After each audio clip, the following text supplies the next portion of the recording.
I have turned on the recorder. The time is now 9:42 a.m. I'm going to call the meeting of the Venetian Community Development District to order. Today is Monday, October 27th, 2025.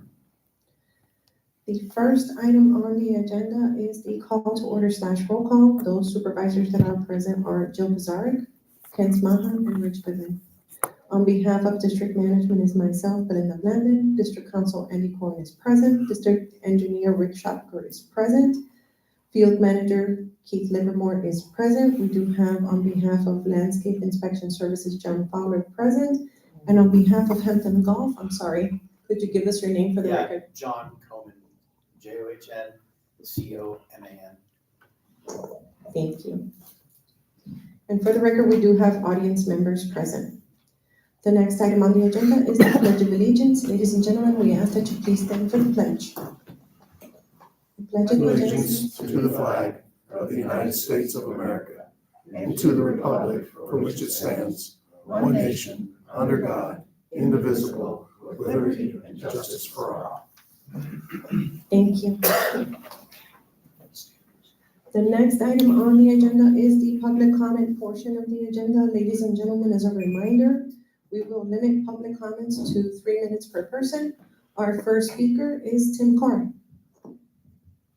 Good morning. A couple of questions. The tree trimming along Veneto Boulevard, trucks, as in food delivery trucks, strike these trees overhanging Veneto Boulevard while traveling in and out of the River Club.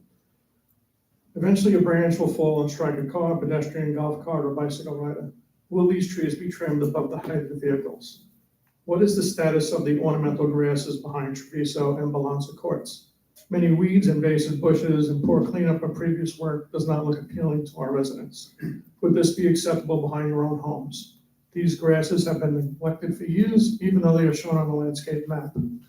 What is the status of the ponds behind Treviso and Balanza? Many residents are complaining about the odor and debris at the shoreline. Will the dead grasses be removed? Will the ponds be inspected regularly by the board or its dedicated representative? How is the new tree at the Circle on Balanza being watered? When it was planted, the landscaper requested to use a resident's water.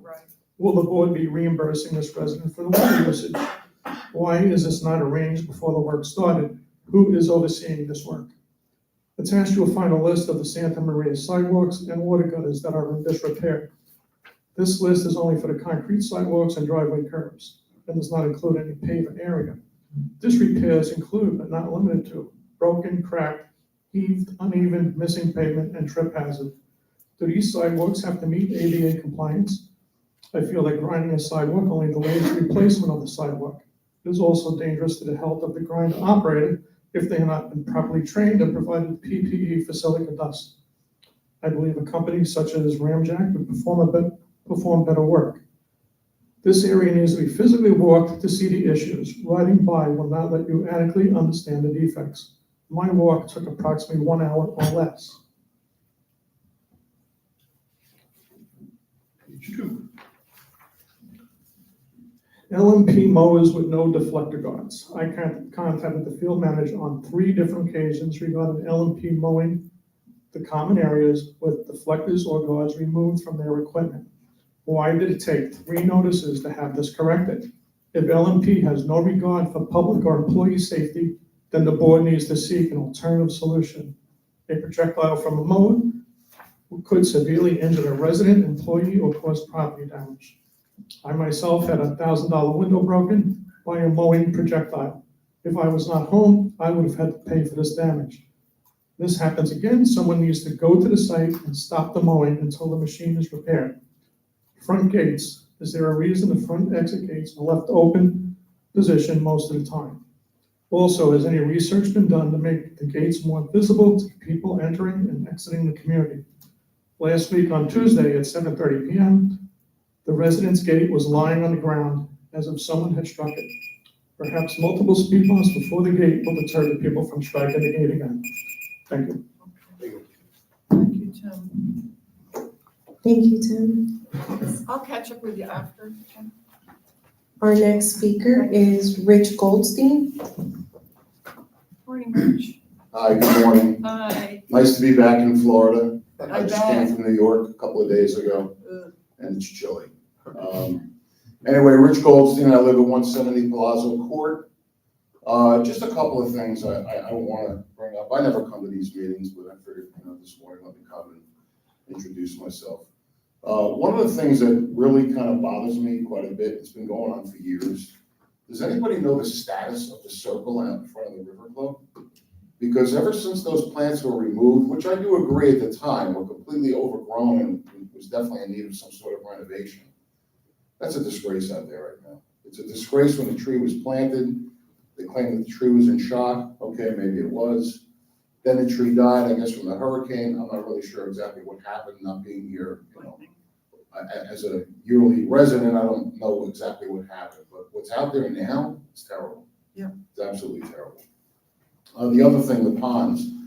I'm not really sure what goes on with these ponds around here. I'm not really 100% sure of the rules and regulations of Florida as far as fertilization within the pond area. I know in New Jersey, I'm a licensed pesticide applicator. In New Jersey, I know it's 50 feet. In some places, it's 100 feet. So I don't know if fertilizer is being applied within the realms of these ponds, because the urea from the fertilizer is going to cause a lot of problems as well. I also don't know what they're treating the water with when they're treating the water. And I know that that's not an LMP thing. I think that's Solitaire is the company. Solitude. They're the ones that are treating it. So, I mean, there's a lot of things that can be done with these ponds, including dyeing the water as well. There's a lot of options that can be done with these ponds that are going to control the growth and the algae. And I don't know what's being investigated in them, but that probably We have a should new be. pond vendor and they're doing some fix up, Right. from a vendor that was not preferred. Perfect. That's really all I got. Yeah, But okay. thank you, and I'm happy to be back. Thank you, Rich.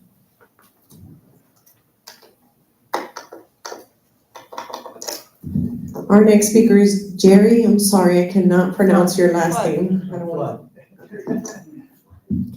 I make the news in the spring and the summer. I'm at 130 Lancet Court, and we owned the house, built it in 02 actually, and moved in June of 03. We've never seen the ponds like this. And Yeah. so when I first reached out to our field manager about it, I did not have a very pleasant experience in talking to him. And I'm not quite sure why, or if he's having a bad day, or maybe he has a bad day every day, I don't know. But what I'm seeing is, so first of all, that ended. So I reached out to his boss down, somebody should talk to him. And of course, he came to my house again, and we had another incident. But what I'm seeing is a mismanagement happening here. I think you all are in charge of running this organization in this community. And if the tree that was put in front of my house on Balanza Court, of course, the lightning hit it, my wife went out and I cleaned the cul-de-sac and reported it at the gate. I think we were driving out. He said, if you can let whoever needs to know. So we were gone for about 2 weeks, came back, and the tree was dead. And so that's when I sent a copy of it, plus a copy of what I saw in the lake to the manager. And of course, I didn't get a call back. I went in to talk to him. But the interesting thing, I think, is sometimes when stuff like this happens, it's a good time to reevaluate everything you're doing. I don't think, that's a PR office. That should be a PR office. Somebody has a problem, I'm coming out to take a look at it. That's what the field manager should do, in my opinion. I don't know what your contract reads. But basically, we should be helping each other. So we should not be angry with each other. I've heard lots of people angry with their field manager. I think, I won't repeat the terms they use, but basically very angry and not good reactions. So somehow that has to stop. With respect to that tree that was planted outside of in the water, the guy came to my door, and what am I going to do? He's got a tree he just planted. But another thing in that circle, somebody went in there and sprayed, because there's a number of bushes that are I dead. saw the That picture. were not dead 2 weeks ago. So somebody came in and sprayed. I don't know who did it, but anyway. They're very dead, yeah. Yeah, they're gonna have to be replaced again. I know we have an engineer, he's a civil engineer. I think he's an excellent person. He developed this community. but he's not a structural engineer. And so what I've been told is the sidewalks, about 15 years ago, I worked with Mike Krejci on the board. I think Jeff might even have remembered when I came in, or Andy, excuse me, and I said, you're gonna hear from Morgan and Morgan because of these sidewalks, the way they look. So Mike and I then went out, that's my end of my conversation. It is, but Is that the end? yeah, but you and I had a chat and I about that, and I think I get where you're coming from, and I think it's a good point. Basically, I mean, I'm a lawyer, but when I started off my practice, I worked in the construction area. So I worked with a lot of structural engineers. Mike Krejci said, grinding the sidewalks is not the answer. Every time you grind a sidewalk, you can't fix it. They should be level. And there's procedures that Mike used to level the sidewalks as opposed to. So maybe we'll talk to. And if you ever have a committee on that, I'd love to be part of Okay. it. Because Okay. I do a lot of walking. Yeah, And some of you, if you don't walk, Yeah. you come with me on one of my 5-mile walks, I'll show you all of them. But- Yeah. Thank you, Sorry thanks. if I went overboard. That's okay, thank you, Terry. Thank you.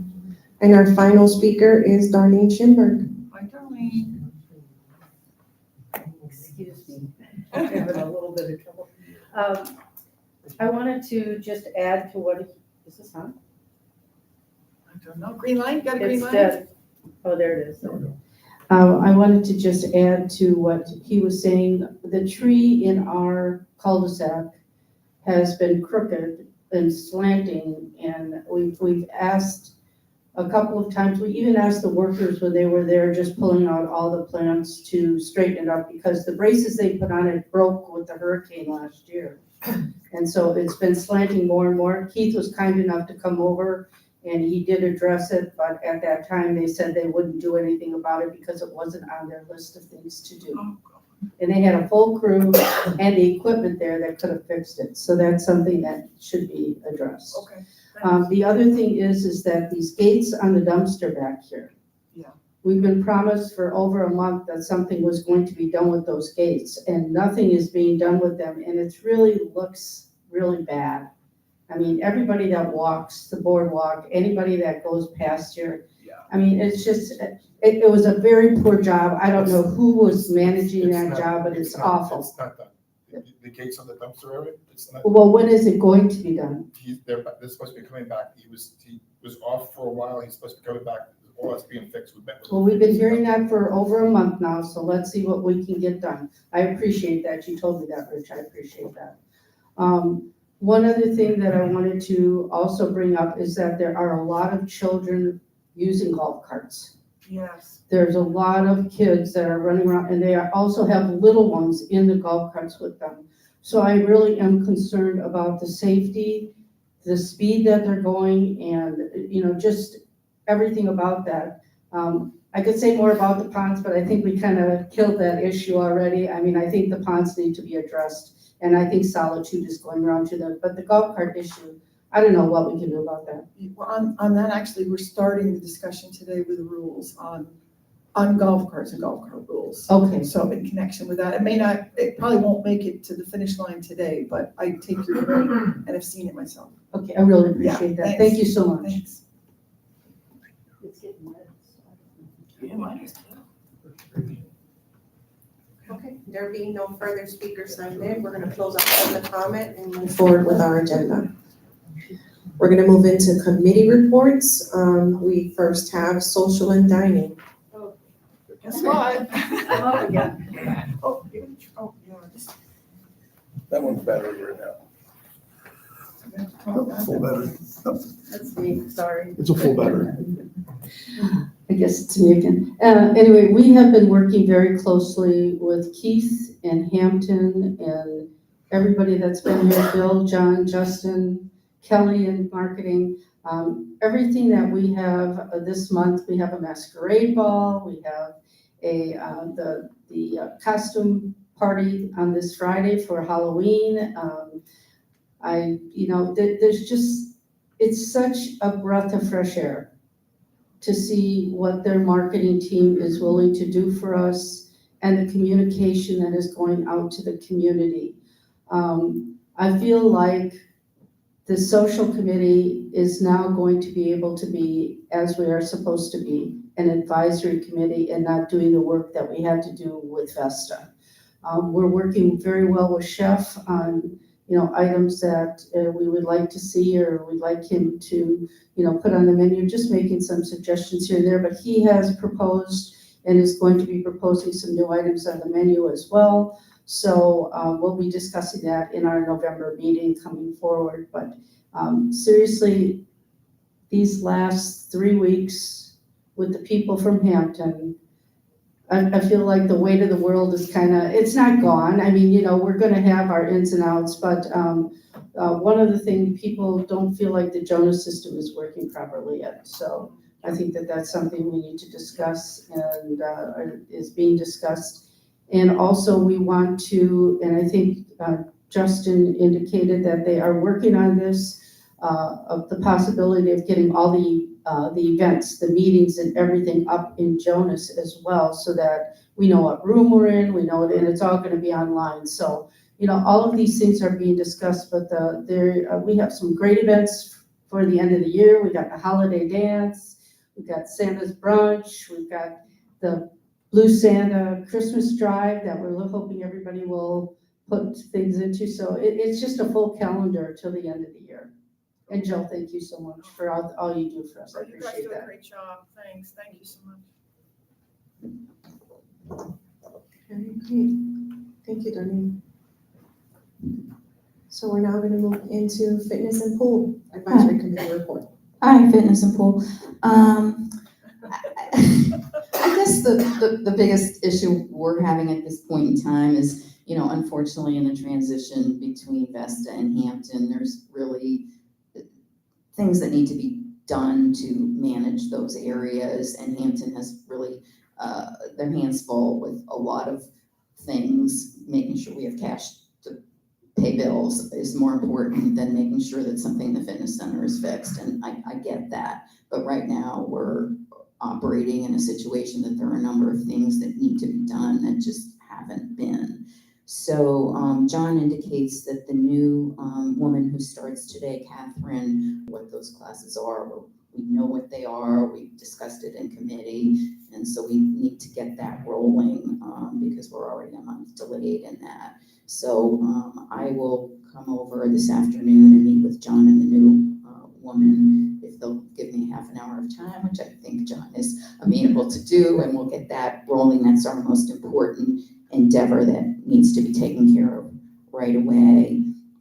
We also have some other things with repairs of umbrellas and chairs. We got charged by through Vesta for some repairs, but no one that works here seems to know what was done, does not believe that the company that charged us ever was here. So there's an invoice, it's from a vendor. I don't think the vendor would have just made up that they were here. So we need to find out what they did that we paid for.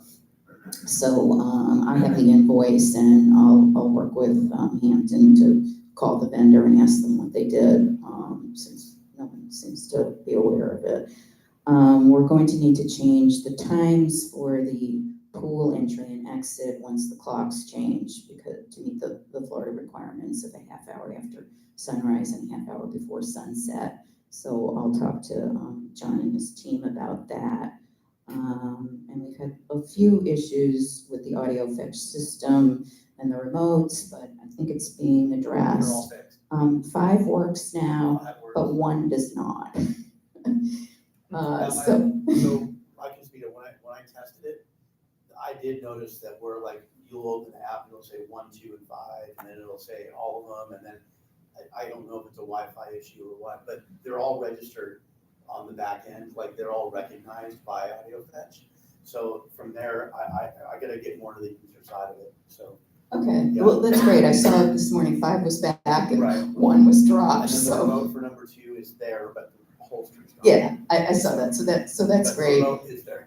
Yes, a few residents had meltdowns because the remote was missing and like screeching in the building about it, so that's been resolved, no more screeching required.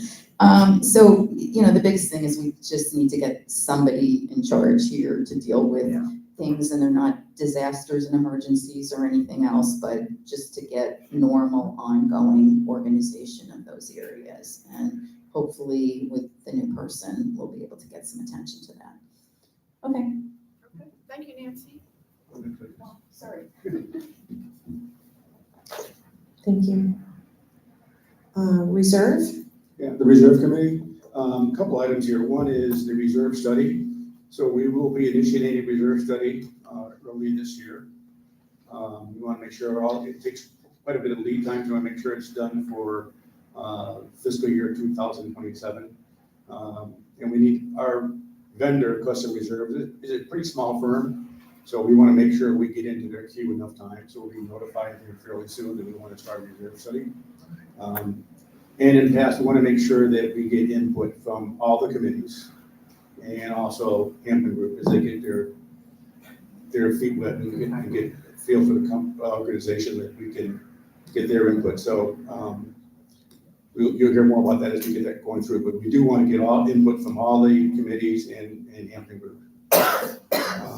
The other item is the capital and reserve reporting.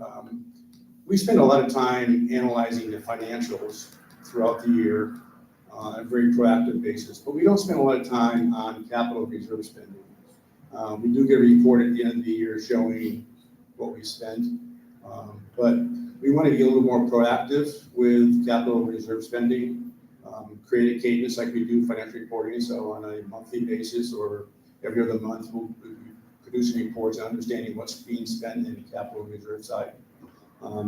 So hopefully you'll see more to come with that as we get our reporting cadence down on the capital reporting spending. In terms of the expense management,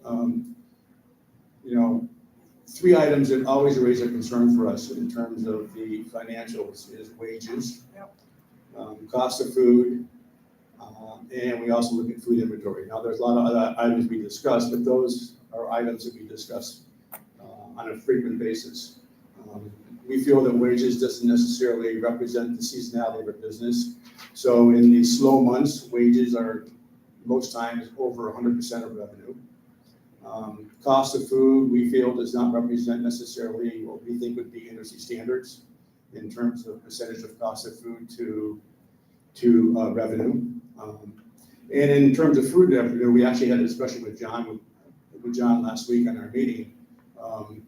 Food inventory on the balance sheet exceeds revenues, and this time of year, it's exceeding revenue by 150%.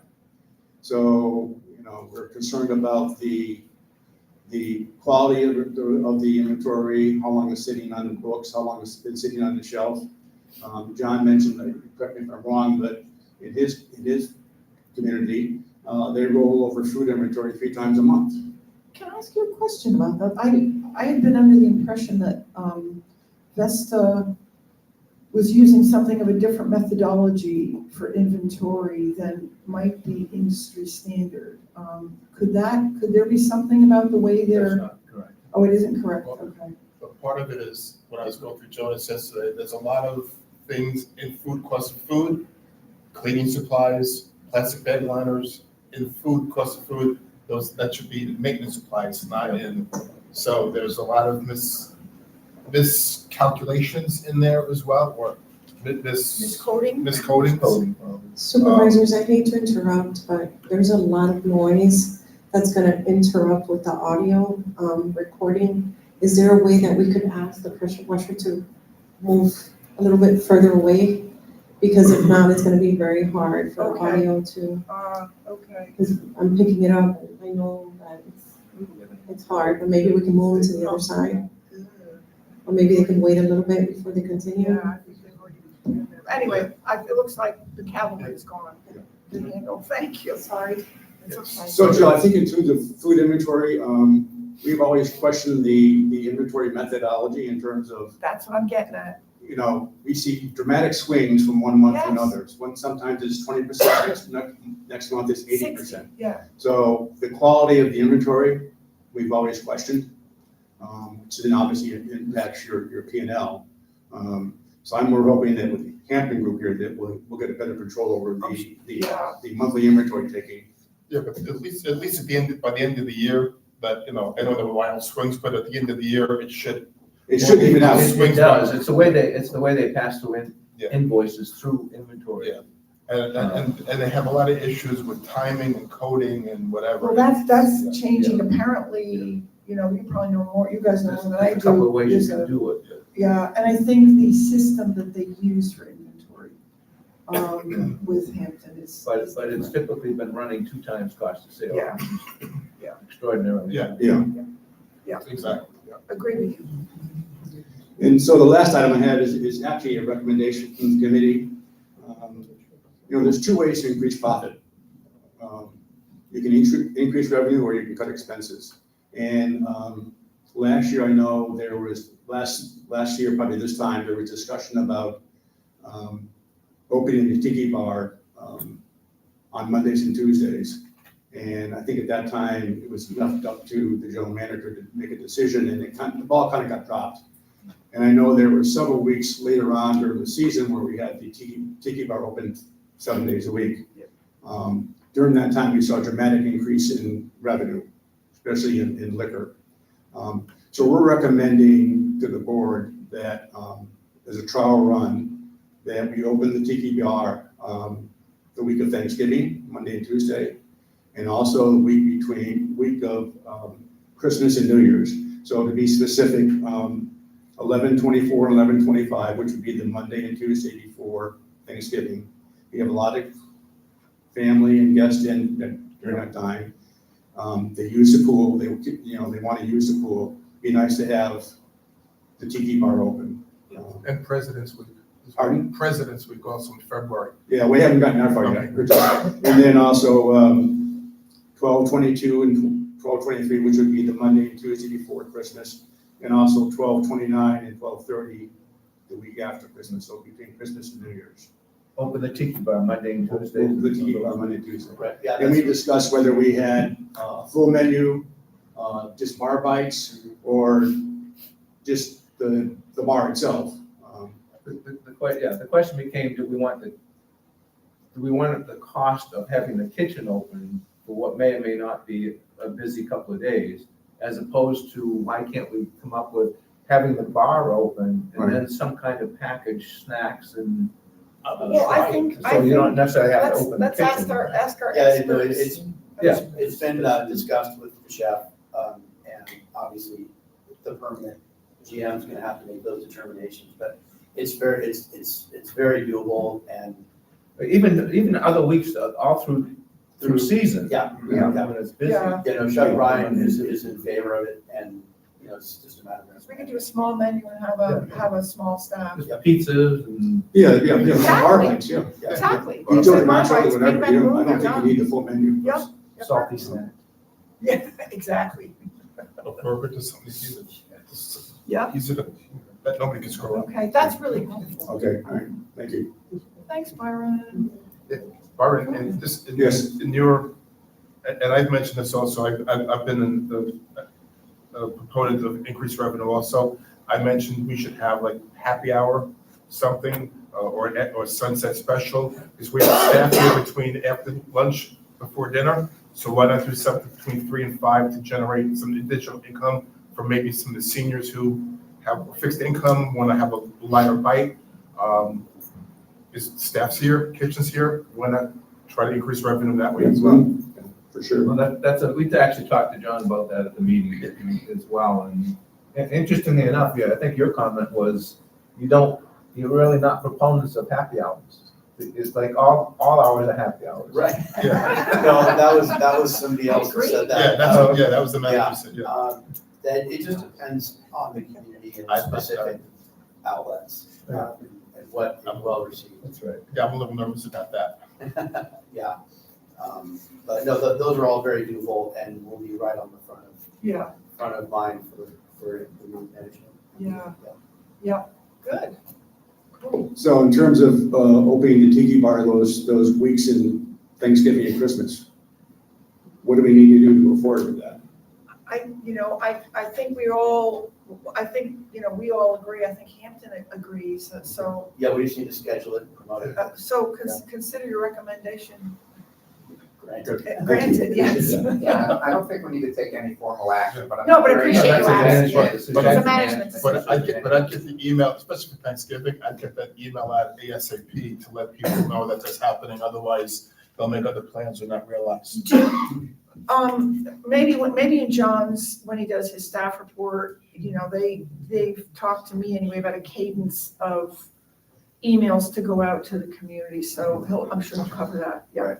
The other item too is like, I think the brunch on November 2nd is Already full. filling out very fast. Yeah.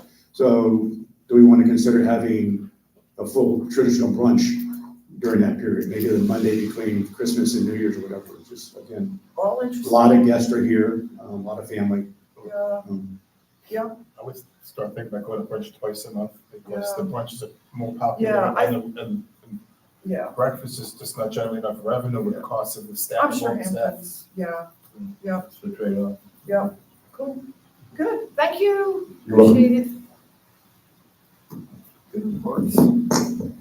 Thank you. We're now gonna move into staff reports. Belinda, before we start staff reports, I want to make sure we John has a hard stop in about 40 minutes, maybe a little less. So after we get through landscaping, and Rick, perhaps could we slot John in so we can get him done by 10:50? Do you wanna start him first? Yep. We can do that. What am I doing? Are you happy to do your staff report now? I'm not quite sure I wasn't prepared. Well, I think, well, you and I sort of chatted informally about it. I mean, is there anything you want to tell us? At least talk about your ideas about the Hampton's ideas about the memo to go out to the community explaining the cadence of events and hours and things. Yeah, I mean, unfortunately, I've been trying to handle as many things as I can, and just, Thank you for that. fixing little things that have been a big pain. I feel a little bit handicapped when it comes to making the long-term decisions, since I'm not gonna be here to see them through. So I've made the recommendations, and we're constantly evaluating the staff that we inherited, as well as recruiting for positions that were left open by the previous management company. The only real update is the lifestyles manager starting today at 11 o'clock, and she has a lot of experience in different communities in doing that. But defining the roles and creating the job descriptions is going to be pretty fluid, just because there's no real magic formula. It's very specific to a community and what the needs are. So in dealing with the different committees, we've started to push some responsibility into the maintenance department and into Keith's position with what he does with some of the special events. And Chef Brian's covered a lot of the front of the house issues. So we know that the basic structure would be a general manager with probably about 3 managers under them that are department heads in that area. But how they overlap with the void that's here, it's all fallen on the interim GM to handle everything directly. And with that, it's very difficult to prioritize those things. Like if the tennis courts aren't being groomed in the morning and there's no one to do it, that kind of thing. So be patient with that part of it. My personal opinion is you fire fast and hire slow. And so unfortunately, when you're in a situation like we are, we're 4 weeks into this, roughly, into the transition, that the hire slow part is a little bit frustrating, but we don't want to make snap decisions that are going to be tougher to unwind later on. So we're definitely committed to having somebody here, in this capacity, is hopefully 7 days a week, at least 6 days a week, depending on transition times. But we have made a lot of progress on recruiting those key positions. My understanding is that we do have, like I said, the one starting today, and that we have some sort of front of house or food and beverage manager position with a candidate that is very far along in the process, as well as a general manager. So other than that, I don't know if there's much more to give updates on. We're also in the process of evaluating the staff, all the way across the board, whether it's servers, bartenders, those types of positions, so that when, like I said, I think you will all see a lot more visible progress once the GM seat is filled. And once that person knows that they're here permanently, then they can start to actually make long-term decisions and start to delegate some of the responsibilities to a place where they're going to be seen all the way through. That's, in my experience, how I've operated my properties in the past, and that's Hampton's way as well. Yeah. So Okay. if there's any specific questions, I guess I can. No, I guess maybe just one, this week, I think it was either with you or Bill Rahanick, Bill had talked about some kind of an operational memo that would go out to the community talking about hours things are open and that sort of thing. We've got the credit card, convenience fee that's coming. Right. Is there something like that coming this week? That is a good question, and I will make a note of that, just like maybe a community-wide update as to the state of some of the issues. Yeah, we can certainly work on that. Okay. Like I said, Bill will be here definitely tomorrow Great. morning, and Okay. so he's a more permanent solution than I am because he will oversee this Yeah. property regardless, Yeah, okay. and I may not be doing that, so. Got it. All right. Well, we appreciate everything you've done. Thanks, Thank you. John. Yeah, my You're pleasure. super to work with. Appreciate that. Thanks. All right. Can we let John go so he can get ready for his? I think we can. We know where You to guys got find with you. me? I think so. I can hang out just in case any questions come up for another 20 or 30 No, minutes. he's got the I same things to do. I think we're good. Okay, perfect. Thank you, John. We know where to find you. Yeah. I know. Unfortunately. All right, thanks, everybody. Talking to you a lot lately. Anytime. Yeah, Thank you. thank you. Moving back to staff reports, we're gonna move into landscaping inspection services. John?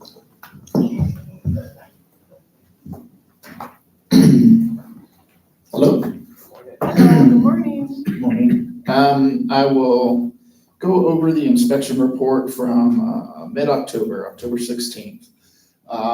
First thing I do want to say is that I have seen improvements in the detail work since the last inspection to this inspection, meaning trimming, weed control, those type of things. So just wanted to say that first, and then I'll get into some of the concerns that I'm having. One of the biggest things, and it's pretty obvious that everybody can see as they drive into the community, is the irrigation. A lot of turf is starting to dry out on Veneto Boulevard.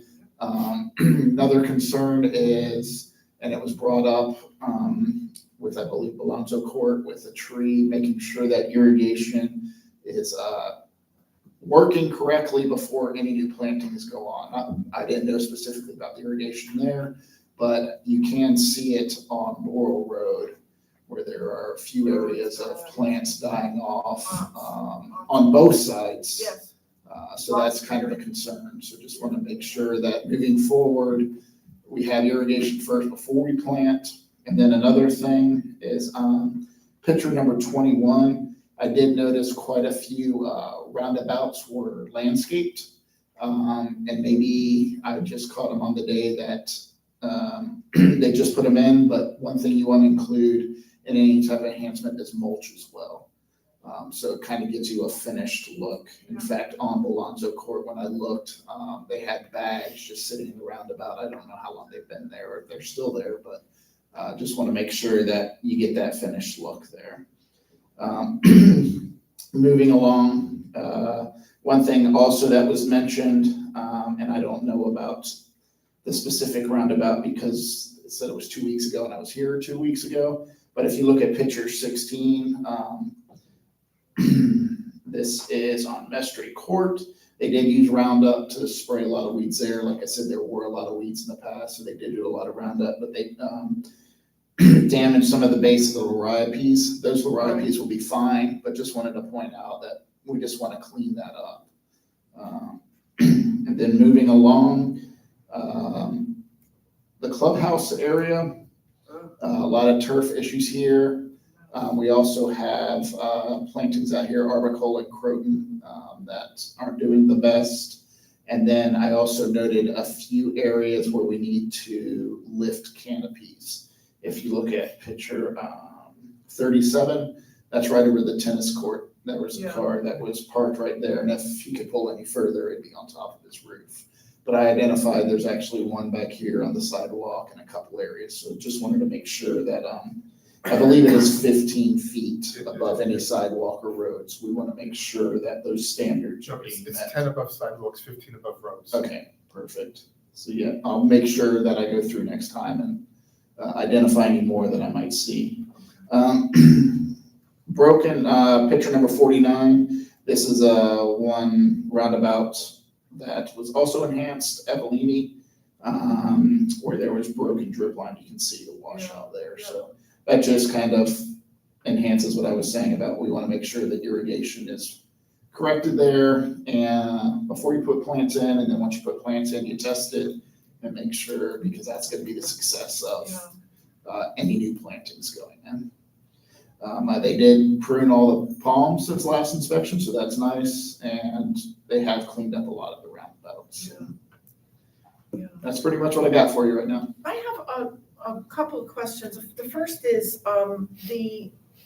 there are a number of, at one time, multiple trunk foxtails in here, and there's one that is, if you go out of the side entrance, I would call it the tennis entrance.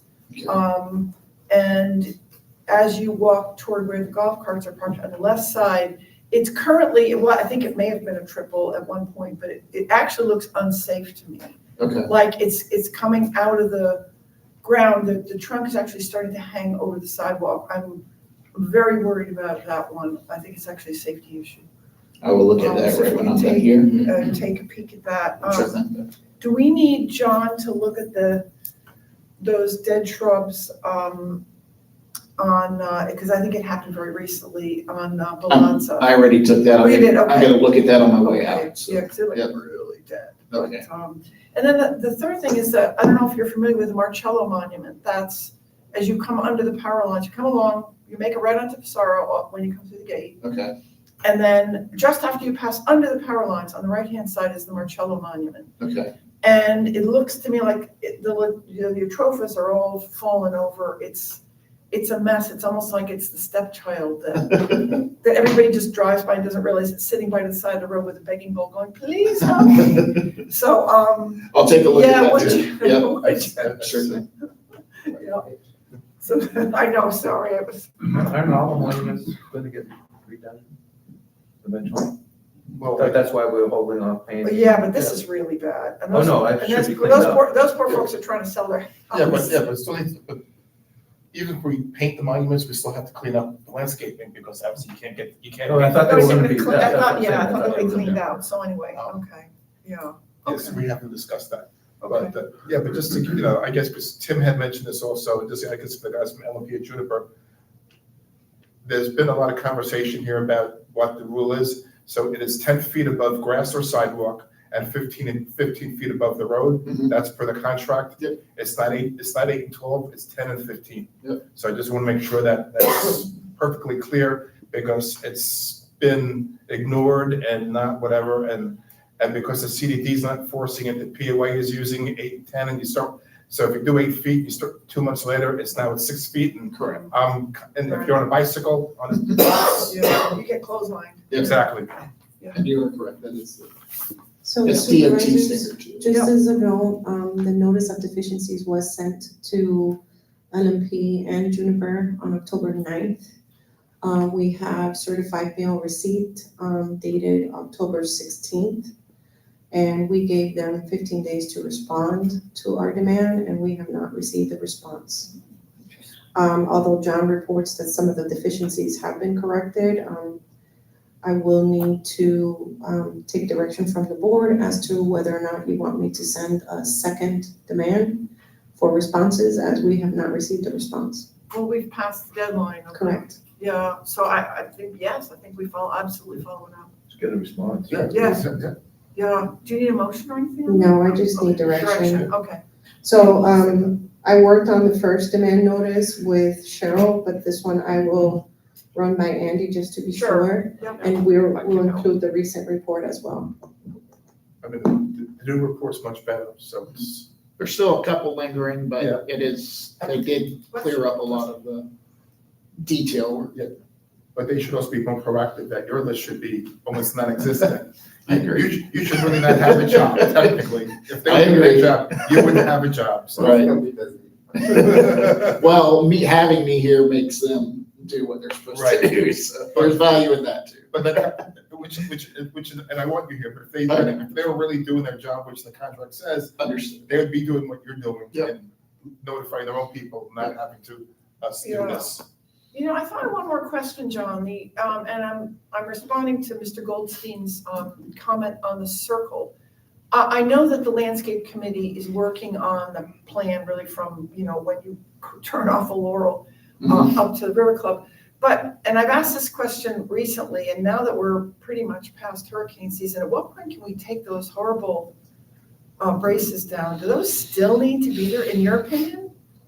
That might I help would a little bit. say on any tree besides the Tallma Jewels, you could take them down. They're a problem. Yeah.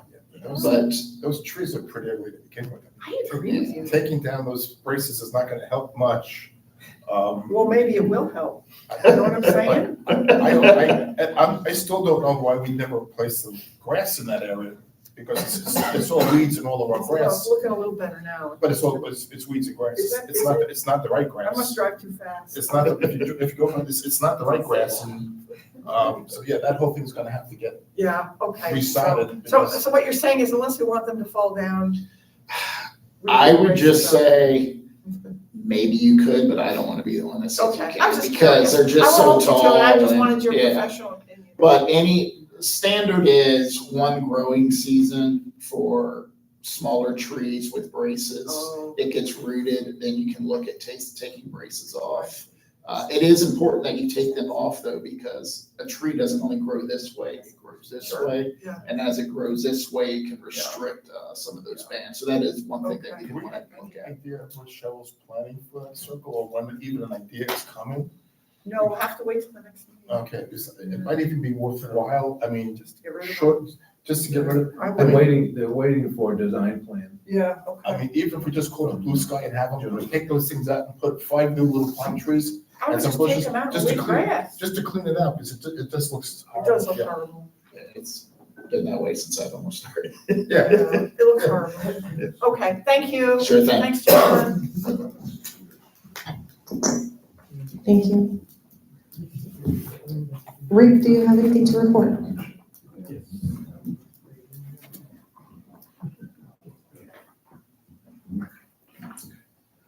Yeah, we finished the Swift Mud Race certifications for 4 phases. We got the confirmation back, so now those are good until 2030.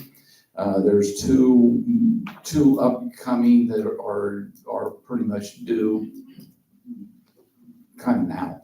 So I'll be out to look at those. Keith had let me know about 2 recent irrigation breaks, and we had somebody come out to do emergency repairs. One was at 177 Benova, the other one was at 121 Mestre Court. So those have been all taken care of. And I did hear some comments about sidewalks. The ADA requirement is anything over 1/4 of an inch is in violation. So that's typically what I look for, and I am, most of the time I make my annual review December, January-ish. And so that's when I go through, I look at the sidewalks, the roads, the curbs, the walls, I look at everything at that time. On the sidewalk repairs, on our specifications, for every 1/2 inch vertical, I asked them to cut it 6 inches, so it's not just a very sharp, abrupt. So that's what we ask for. After I grind a sidewalk, maybe a couple, 3 times at the most is when I come back and say, it's time to replace. In this past cycle, we will replace more sidewalks than we typically do. Tree roots are the biggest issue, so that's what I would do. I know that Tim mentioned there was quite a few spots, so if I could just kind of reach out directly to him and find out some of them, because we could always do the interim repairs. If there's something that's really bad, but I typically, like I said, do my annual, and it's about 2 more months out, a month and a half out. Yeah, because I think, Mr. Flood had mentioned, which I thought was a, interesting idea and a great idea is, we have enough people who spend time on foot. I'm thinking of Blanca, for example, who are out on foot all the time. Maybe we can just within our own network ask people to say, let us know where the spots are. That's the best. Like a you click, you fix. Or I said this a couple of months ago, when you did the street signs. We have a field manager and a field tech. We have a whole year's worth of time to do that. Why can't we have our people, instead of spending Rick's time at a couple $100 an hour, go out an hour a week even, or 2 hours a week? You'll hit all the streets in, just walk, take the golf cart, walk the street, take the golf cart, walk the street, back and forth, move the golf cart. I mean, it's really simple to do. We have people here to do those things. I mean, I'm sorry, Rick, but we should not be paying you to walk the community, or to look for street signs that need to be repaired. I mean, that's what we have a field manager for. So that's my feeling. I mean, I don't know what anybody else's feeling, but that's. Okay. And I just want to say that if a resident sees something, we absolutely want them to report Absolutely, it. yes. But I do think that we need to be careful about using residents as, the people that are telling us what's wrong with. Oh, no, fair enough. No, it should be, we then confirm it. We should then have it confirmed. Like I was walking down the street a couple of weeks, and I had notified Keith, and he told Rick, and it was taken care of. Right, we want residents to point out things that we see, of course. I just don't want them to be like. No. But I'm just trying to look at it from a practicality point of view. We have people and staff, people that are here, should be in the community all the time. We should be, they should be assessing that. Do a 12th of it a month. And then if there's a question, about what should be done, then Rick, you can come and look at those spots and know what they are, so you can then get the quote from the contractor, or make the determination, is this are we grinding this, or are we doing, but you should not be the one going out farming everything. And that would save a lot of time and save us some money. Okay, well, like I said, I typically, when I do my annual, I make one pass through and I look at everything. I mean, I include the signage, the striping, I look at everything. So it's really it's probably not even a full day is Are you when I walking come it? out. Are you walking the sidewalks? I'm doing both. I drive really slow, and if I see anything, I jump out, and I got my spray, my can, and I spray paint quite a bit.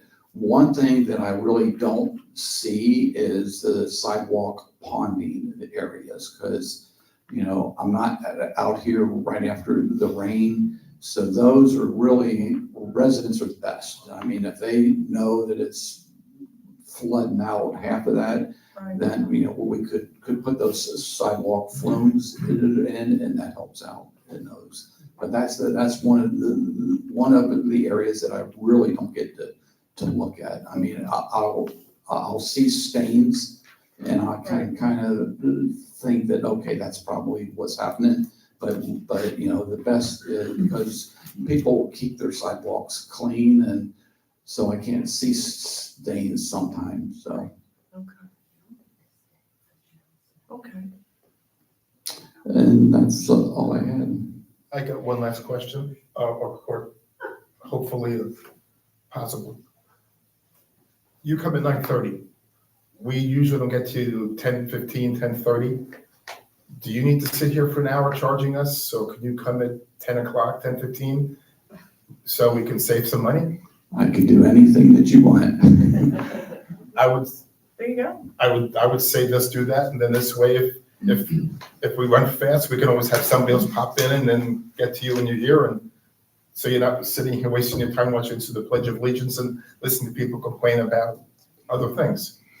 Appreciate that. I mean, you know, like I said, I'm plenty busy, so, you know, and I appreciate that I am toward the top of the lineup because then I can get out. Okay. Yeah. But cool. no, I mean, that's fine. Let's And try doing that. and if you want to go as far as cutting me down to once a month, I mean, I'm absolutely fine with that also. And what I could do then, if you wanted me to do that, I could send in the other time, just a little update. That's a great idea. Yeah, Why don't we do perfect. Okay, let's try that. Yeah, why don't we do it? Yeah, I do have one question. Wait, before you, Yeah. first or second meeting of the month? Oh. Well, is there a timing that you can think of that would matter, whether it was the first or second meeting in a month? I would do the first because the financials come out by the second. I see, so we don't want to overload stuff. Yeah. I see what you're saying, good point, yeah, so first meeting of the month? Sounds Is that good to okay? me. Great. I do have a question. I had it in my head that between you and Keith, we were gonna be talking about a map looking at possible additional speed bumps. Did I miss something or misinterpret something? I know there was some discussion more with Cindy, Okay, and, you know, I'll do whatever needs to be done, because I did hear some of the complaints that some people were driving on the opposite side of the road to avoid them and have near head-ons. You know, but we could do whatever. We said we were gonna come back to this meeting and make our recommendations on ourselves, ourselves. is that what it was? Okay. But I think with two Yeah, that's great. of us not here, Yeah, no, I didn't want to talk about it, I Go was to the just next trying to meeting. remember what it was, That's because what it I was. obviously misremembered it then. Okay, Yeah. cool. That's it. It was, I think Cindy was gonna work on this. You're right. Let's You're table right. it to the next meeting. You're right, got it. No, that's fine. I was just, didn't remember what we were doing. Still have chemo. Okay. Thank you, Rick. Thank you. Keith, do you have anything to report? Oh, sorry, Keith, hold on, I skipped Andy. Andy, do you have anything to report? No, go ahead. Thank you. Just update on a few items and then an issue to discuss. So first of all, I've been working with the chair on the IT contract. I sent you the latest iteration, Jill, at the end of the week. So hopefully it's close to where we need that to be, but let me know. Okay. We have a conference call, Belinda and I set up with insurance this week with regards to the lift, which is still here. They want to make sure that we are keeping it still. Okay, all So right. that's the latest word. Okay. We can update you after our team's meeting. I didn't know what the status was. At one point, we talked about me sending a demand letter to the golf course, and then we held up on it because things were happening. And I've just sort of had that in limbo. I didn't know if there's anything that needs to be done with that at this time. I don't think so. Yeah, there was with regards to the maintenance, and there's the big pile of branches behind their facility. Clean that up. Yeah, I would think that's. So I can cross it off the list? Yeah. Excellent, Yeah. okay. Let's see, we are continuing to discuss insurance issues with Hampton with regards to the River Club. We are, from what we've seen so far, we are more than covered, so it's not a lapse issue. It's just a question of we may be more than covered. So I think that ultimately we're going to need a conference call perhaps with Hampton and Aegis together to figure out if we can pare down some of the policies, because I think we have some overlap. So Yeah. I don't know if you had, the chair's been involved in the email chain. I don't know if you wanted to add anything, and Melinda, of course. No, I think I'm not an expert at all on the insurance stuff, so I have to confess, I have to, rely on you all. You know, I think there is, I guess, potentially a question as to, you know, how we get this settled. Is this actually gonna cost us more money?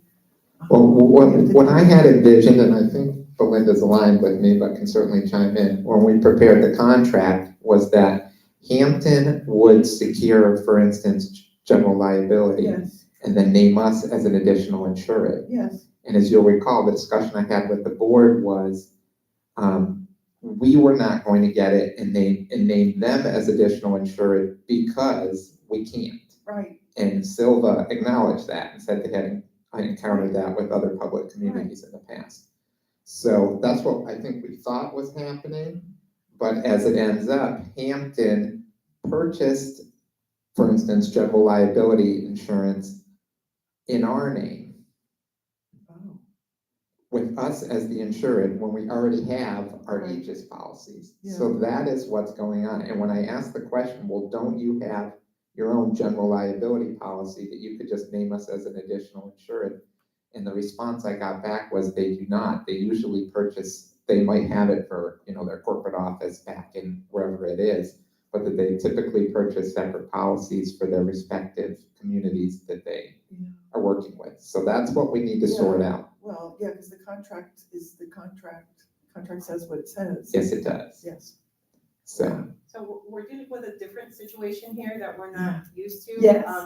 I did have a conference call with Aegis. We reviewed what Hampton sent us, which is the total opposite of what is in the contract. Right, So originally, the way the contract is worded, they're supposed to acquire the insurance, name the district as an additional insured. What has been done is the total opposite. They acquired the insurance under the name of the district with a surplus line carrier, and the district is a certificate holder, not an additional insured. And then the premium in comparison to what you currently recently renewed with Aegis is more than 3 times what the district has paid, which is another issue because you obviously don't have $43,000 for general liability insurance in the River Club budget. So I don't know how this transpired with prior managing entities, meaning Vesta, Vision, Icon. I don't believe that the district, unless this is something that I was not aware of, had to pay additional premiums for a general liability policy because Hampton is looking to the district to pay for additional insurance. On the umbrella portion of it, we didn't have an issue with the umbrella part because the umbrella obviously is additional coverage, but the general liability, yeah, the auto is something else, but it's way too much. So I'm really not sure how this has transpired, but there needs to be some sort of a solution because you don't want to have to pay $43,000 for a general liability policy. No, in my contract, that's not what it says. Exactly, you just renewed your general liability through Aegis for no more than, I think it's $7,800. I'd have to look at the number now, but it's not that much. And we also have a crime policy that we added, which was no more than $500. Right. so we may already be covered. with the Right. Why Aegis can't they just insurance that cancel we it? have. Yeah, We might be able to. Yeah. That's what I'm trying to figure out. I don't believe that we have, as I started the conversation, it's a concern and we need to resolve it, okay? But I don't think that we have a lapse, right, so it's not an urgent concern. I think we have an overlap. And so I think we need to figure out how to pare down perhaps what Hampton has purchased. Once we confirm that we have everything we need already right. with Aegis, so that we aren't getting charged this money. Yeah, I mean, our coverage has been bound from the point of renewal and everything is done. We even have our policies in place. Yes. But this is kind of a curveball. Yeah. I'm not sure where this Okay. came from, but we I'll have. try and get maybe a team's meeting together with Aegis and Silva. Yeah, okay. I mean, you need, let me know if you need me. I'll keep you in the loop, and if you Okay, can't, of course, you're welcome. I'm sort of useless on those types of topics. And I'm not the insurance expert, never have been. I mean, usually Rosetta does an awesome job working with Aegis and the team. But this is what I'm finding is that I think we have some overlap here. Yeah, okay. Thanks for that update. Sure. Appreciate it. I mean, typically your prior managing entities, they had their own insurance Yes. policies. Yes. They would issue their certificates of insurance, naming Yes. the district as an additional insured. Standard We stuff, would have our standard insurance. stuff. I don't understand Okay, the Why they can't overlap. do that, yeah. I just get the impression from talking to them that each of their clients is its own entity and they don't overlap and That's, they try to keep them all. That's what it's looking contract like. says what the contract says. Yes, it does. Yeah, Yes. that was kind of what I was, okay, well, I'm sure. And we specifically did it that way because of that discussion that they could not name us, or we could not name them as an additional Yeah. insured. I'm sure we'll get it Why that sorted. didn't get cleaned up in the contract. Well, it did. I mean, we specifically talked Oh, about it, contract. Silva and I I. don't know why. This is the way we were But gonna they do didn't it. communicate to you that that's the way they do it. Yeah, correct. The contract language is correct. It's clear. Based on what we requested and Yes. reviewed. Yes, It's just they did the opposite of what's in the contract. Yes. So that's not- we'll get it, yeah, they're good, we'll get it figured out. Okay. I'm no So I just want to keep the board, Yeah. the chair's been in the loop, and I want to let everybody Yeah. else know. Okay, Final item is the records with regards to Vesta. And I sent the board some historical letters just for ease of reference. Yeah. Proposed correspondence that I have been passing around with the chair. And then late last week, Darren Kwong, our special counsel, got that response from Chris Hodge, which I forwarded on as well. yeah. So Which is totally inaccurate. I just sent it. Yeah, no, I know that. So now's the time to have some discussion as to what direction we want to proceed, and I'm glad to do whatever the board Yeah, so the provides. response, and so do the, it. so the, yeah, so the response back from Vesta was accurate based upon the demand. But also it's the question now. I think it's cutting in and out, I'm not Yeah, sure it's Yeah, working. okay, so the, Yes, so, then it gets down. okay, so the question now is really, so we have two things, or even more things. Like I said, I found about another $25,000-$30,000 of path-through expenses on Jonas. So in addition to the 10, it's now about $35,000-$40,000 total for the year that I found so far. So it's a much bigger number.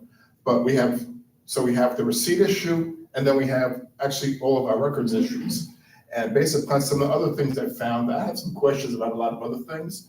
But until we have little detailed, itemized information, as opposed to just like something that says, I paid wages to an employee for $2,223, I can't determine those things. So we really need more information to make sure that we were being charged properly and appropriately and what we were being charged for. But then we also have the 4 years or 4 or 5 years worth of records for the actual real records. You okay, want more water? Yeah, just coughing, thank you. Okay, well, can I borrow that while the sure. drinks? So what I reacted to, says response numbers 2 through 8. The vast majority of requested financial records have been previously provided to the district and now reside in digital format on the Venetian River Club server or in hard copy in the district offsite storage. I think that we do have an obligation to dig through what's on the server here. And I think that's, I think we need to decide who does that, how quickly we get it done. I mean, can we just go back to them and say, well, where did you put it? And I think they're not gonna answer. I know there is offsite storage for documents, but I think before we go too far, we have to understand what this paragraph in italics means.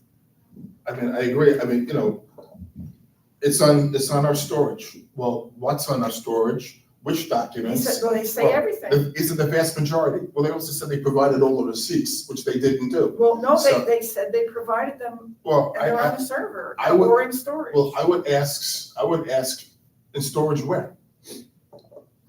Good luck getting an answer out of them, Well, so, but that's the point, the storage where? And just because they say it's well, on. there's where, and then if you've got 100 bankers boxes, Yeah, where, I mean, we right? need to know what's there, how it's looked, you can't just give somebody a dump of records and say, here we go.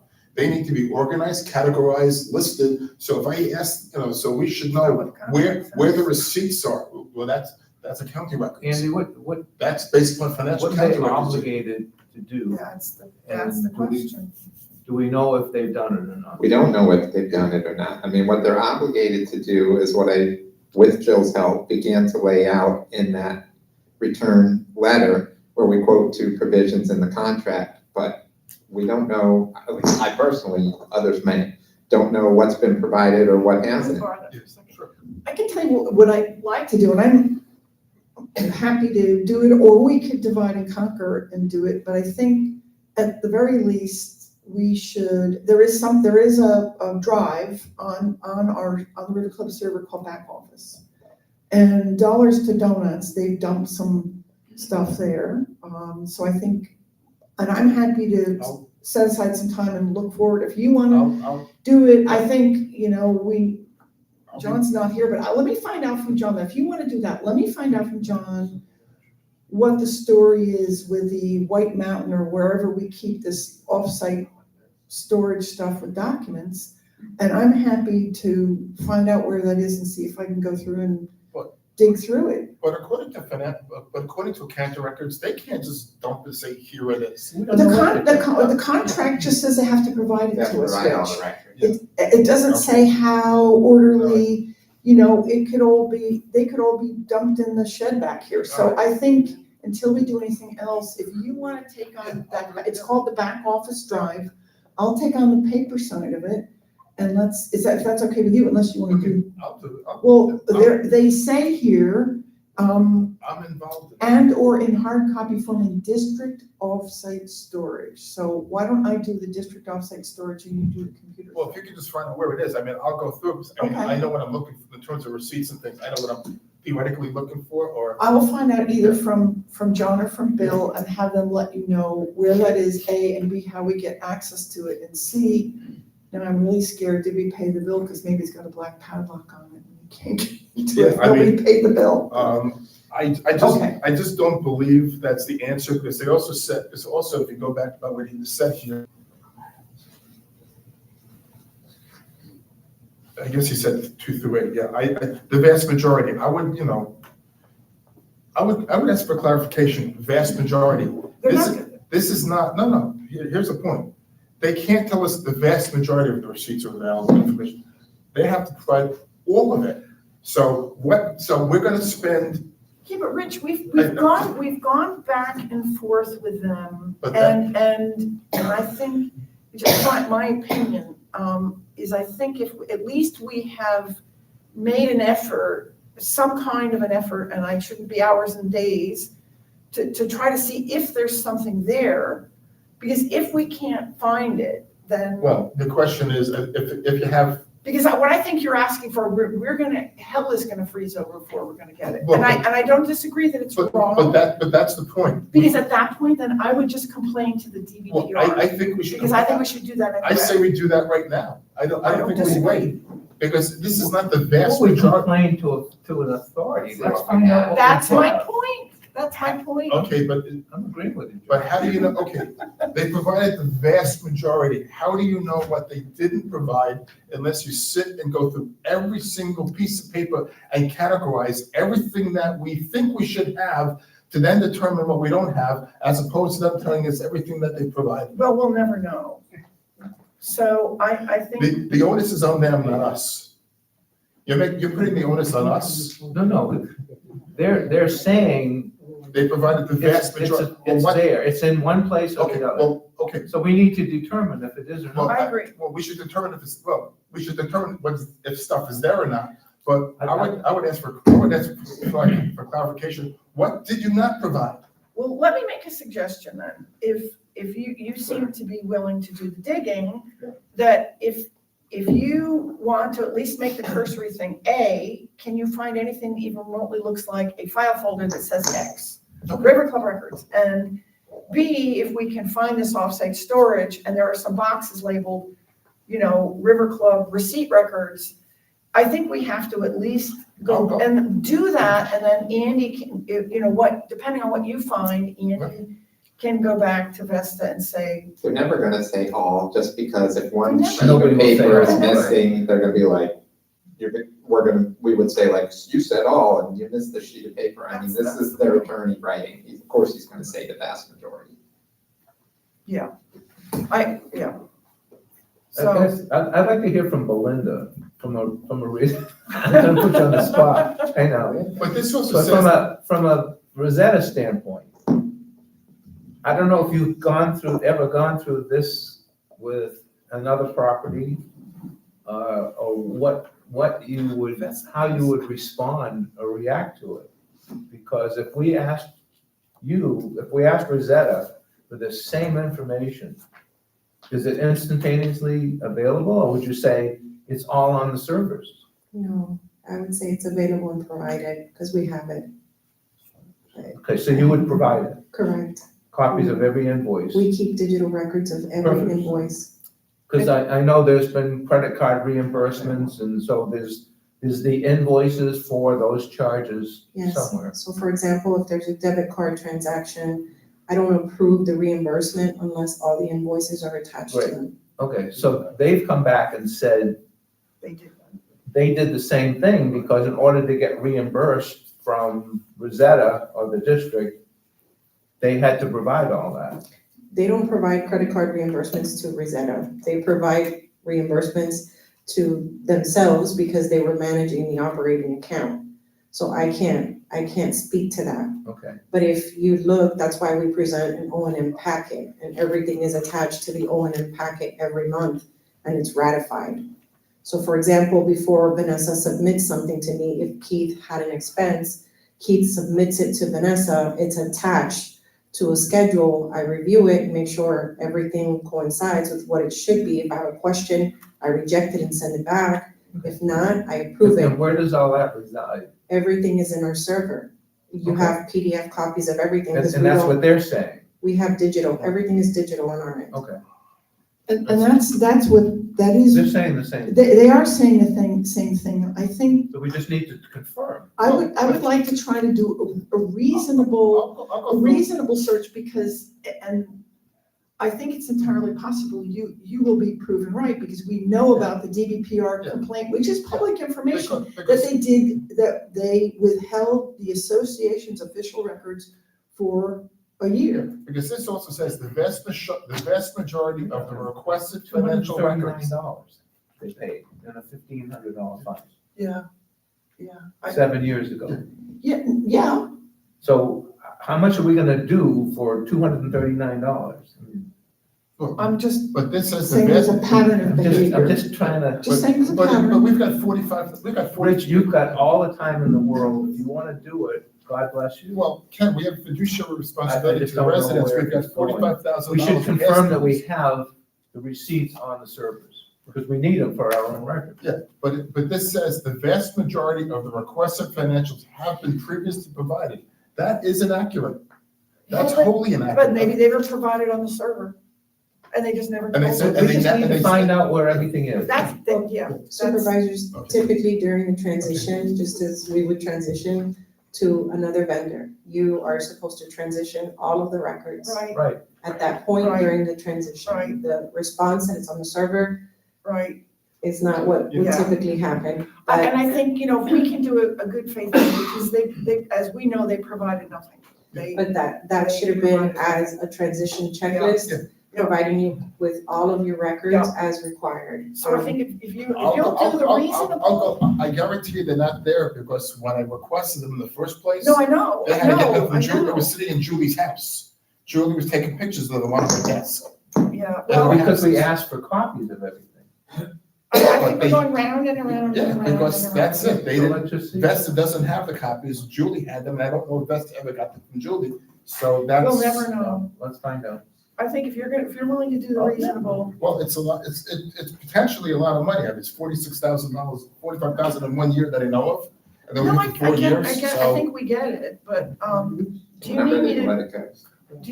What's that? So we're not ready to let it go. Yeah.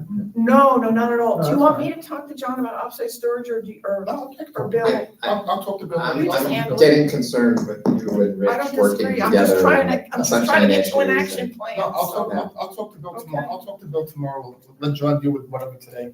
I'll reach out to Bill tomorrow. Yeah, Bill can help you find So it's it. called back office? So back office is the server, and then there is offsite district storage. I have no idea where that is, but there must be an invoice for storage that we're paying for, which will, Andy, can we find out where it is? I mean, he said he's willing to facilitate however he can as I pull it back up. I know there was some language to that effect in Yeah, there. if there's anything you need to know, let me know. So we need to know where these are, how to access them. he said, if the records cannot be located, please let me know. I'm happy to act as an intermediary to facilitate clarification on this response as needed. But would ask that Okay, that you put us everything through me. okay, that's fine. That's been going on for 2 months. Yep. So, Rich, if you want to just send me an email with questions you want me to ask him, I'll be glad to. Basically, just, we need to Or know, just tell me now. just where is everything? What's where? Where is Is- where are the electronic records? are the Where electronic- is offsite storage? Those are the two Yeah. specific questions. Yeah, are the records really on back office? Are they password protected? Ask him where they What are. file, what file is it in? And then where is the offsite storage and how do we access it? Who's got the keys or passcodes or whatever to get to it? Because none of that was turned over. Got it. Well, unless it was transitioned to Hampton, They transitioned nothing. nothing. Oh, it was terrible. Thank you. Disgraceful. And once we get that, so I'm not gonna talk to Bill until I get back from Andy and then we'll figure Yeah, it there out. you go. I'll reach out to him. You get a reprieve. Okay. Okay. Those are the only items I had, but I'm glad to answer any questions. I'm gonna do we had a conversation. Same with Andy, does it make sense for Andy to come here at 9:30 to sit for pledge allegiance and public comment and everybody's reports? Can he come a little bit later? Could we also, is it possible to do any work by telecommuting, you call in versus be here physically? I don't know, just throwing that one out there, but we don't need Andy sitting here for 45 minutes to an hour listening to us. I mean, Does that make sense or not? my response, as you and I did briefly talk about it, is, I serve at the pleasure of the board, so whatever you would like, I'm glad to try and accommodate you. I will say that there are certain times, and not all the time maybe, but there are certain times where it's easier to stop the bus from driving off the cliff than to pick it back up. So if you have, public hearings or other important issues, sometimes it may be beneficial to be here in person as opposed to virtually, but I'm glad to do whatever the board desires. I'd like him to be available certainly through the business items, Oh, for sure. Yeah. because that's in his own report. Can I come in later too? No, or do we start out with Andy just coming in at half an hour later? So he's here when we actually start I out. mean, I have to say, I think that we're pretty good, like when we're in workshop, for example, I think that we're pretty good at saying, we really should talk to Andy about that. I don't know if you feel that way, but I think we're pretty good at that. So, I think we can structure the agenda in such a way, because for you to have to sit through, committee reports and whatnot probably isn't productive. So do we start out having Andy come an hour later as well? Sure. To go, and then we can see if we can then roll in. Sure, I think it's a great idea. And then maybe possibly Not to roll start We into, can avoid the traffic. and then maybe roll into possibly once a month, one meeting a month, and then the other meeting on, like. Well, let's start out with, hour later, because I don't disagree. By the time we get through public comment and some of the other stuff, and like I said, I feel confident that we're pretty good at saying. If you recall, that's why we went to one meeting a month and one workshop a month. Yeah. So we saved Yes. thousands of dollars Yeah. doing that. Yeah. So instead of saving a couple Well, we hundred, can we could save thousands. Yeah, I can look at that too. But I think not right now, well, lately we've been very busy. We Yes. kind of needed staff every meeting, but, well, let's try an hour later. Let's start with that. Start with coming at 10:30. Yeah, yes. Got it. I'll get some exercise. Okay, good. Are there any other questions? No. So, For me. Keith, do you have anything to report? Just a few little items. One, I've got the estimate for having the ponds not dredged, but the grass is removed. grass is removed out of them. And it's $4,700 for the 4 ponds that we have down. And I talked to Liz, and it'd probably be about a 2 to 3 week turnaround to get it done.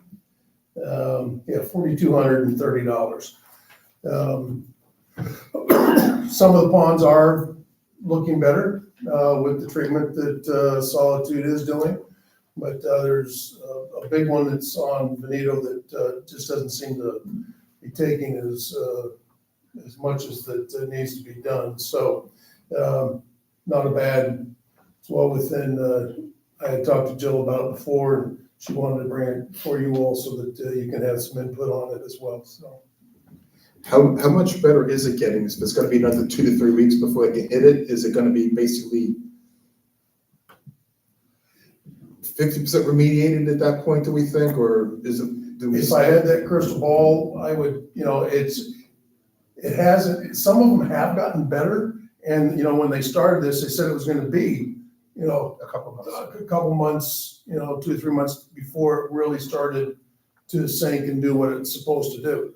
But, that's not, this will be a pretty quick but when, there's other ponds that they're gonna pop up that are gonna need it as well. This one back here, may get, treatment-wise, may be better with treating this one. But some of those others out there, it's all on one side, and it'll be a pretty quick, and you can, real noticeable real quick. What do you think? Good, huh? Okay. I don't know if this is working. I can comment on that if you want, Ken. You can what? I can comment on it if you want. Comment. Okay. Good, I'll do that. It's easier to treat during the dry season because you don't have that much rain, so you don't have the chemicals dissipating faster from the ponds because they're interconnected. I think you should see some sort of improvement, but you need to keep in mind that with the weather being as hot as it is, that also affects the ponds. But I think if they're applying the herbicides as they should, there should be improvements that you'll notice now as we're getting into the drier weather, because the rain doesn't help much when you're treating lakes. Well, the ones I inspected visually, when I first went out, were a mess. I was surprised at how bad they were. And then Keith called and said, wow, an amazing event had taken place. So I went out and checked them again, and there was a huge improvement. Now, again, I don't know if the wind was a factor. Clearly, it was a factor in the accumulation of it, because the grasses seemed to accumulate down on one end, like behind the Flood's house. But when I went back, it was probably 90% better. Now, I don't know if over the weekend something changed. I can't remember if it was Friday or Saturday. I was out looking at them. I can go out again after the meeting and see where it is, but it was dramatically better. The one around the 9th hole is bad. It's maybe a little better. I wouldn't, maybe 20% better, not 90% better. So I don't, they treated these when? Early September or October? Oh, it's been ongoing through, since Solitude has taken over. But they didn't do them all at one time? No. It's impossible to get to all of them at So one it's time. during the month of September? And October. So I think they treat. The last 30 days, because they Yeah. started on what, like 50? But they had said give it a couple of months. Right. They did. And so it hasn't been a couple of monts. No. Did you get a chance to take any pictures? I had asked, because I have no I idea. do have, Yeah, I don't, because I don't go to the golf course, so I don't can't get on to go look at No, these private things.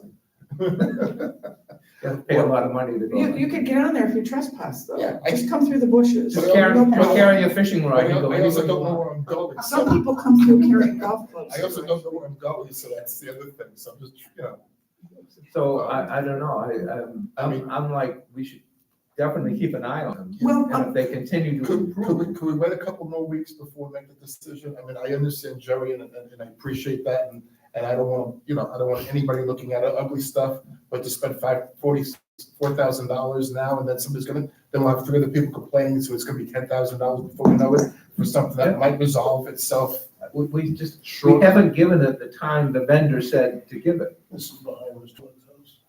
And that's, last week. Yeah, that's pretty.